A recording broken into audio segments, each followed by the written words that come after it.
Hello, third graders. Today in science, we are continuing to look at the water cycle. Now, we looked at the parts of a water cycle: evaporation, condensation, and precipitation. And we're going to look at the states of water today. We'll watch the video and then we'll look at the different kinds afterwards. Is cool. It's fun to swim in it. It's what we drink. And all life on Earth depends on water. Let's take a look at the different forms water can take. When we think of water, we usually think of water in its liquid form. This might be because more than 2/3 of the Earth's surface is covered in water. However, water has 3 states: solid, liquid, and gas, all of which occur naturally on Earth. Here are a list of the key terms we will go over in this video.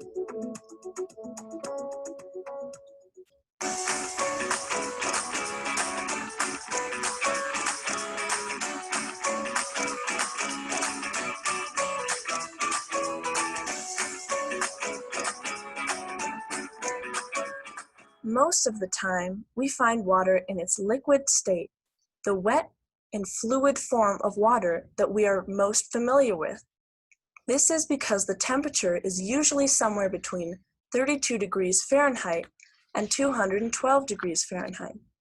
At 32 degrees Fahrenheit, or 0 degrees Celsius, water becomes ice, a process known as freezing. When the temperature goes back above 32 degrees Fahrenheit, ice becomes liquid again, a process known as melting. Now, we know what happens to water when it gets cold, but what happens when water gets hot?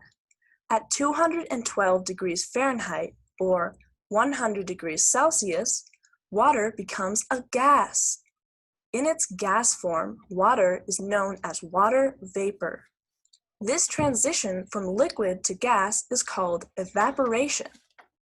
Just like the ice, water vapor can also transition back into liquid water. When water vapor cools down below 212 degrees Fahrenheit, it becomes liquid again, a process known as condensation.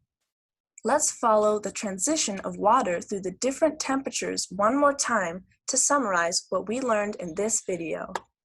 When water gets cold enough, it freezes and turns into ice. We can warm the ice back up so that it melts and becomes liquid again. When water gets very hot, it evaporates and turns into water vapor. If we cool the water vapor back down, it condensates and goes back from gas to liquid. These are the states of water. To learn more about why this works the way it does, watch the video titled Advanced Water States. You're free to watch that on your own time. We are going to look at these 3 states today. So we talked about liquid, solid, and gas. Now I want you to help me organize these different items in the bottom into the correct category.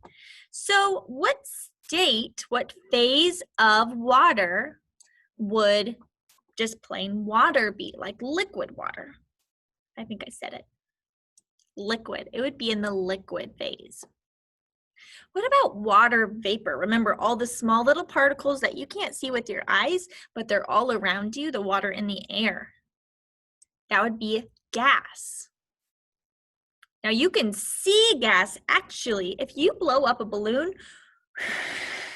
then you are blowing a bunch of water vapor into a balloon. And you can see that it grows. So that's water vapor.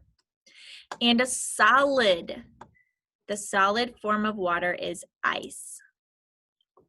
Now let's look at this picture right here. Would that be the solid, liquid, or gas phase of water? Solid. What about rain? That would be liquid. What about just water? That would be liquid.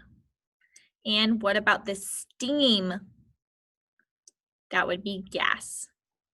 Go ahead and organize yours into the correct categories, and then you're complete for your science lesson today.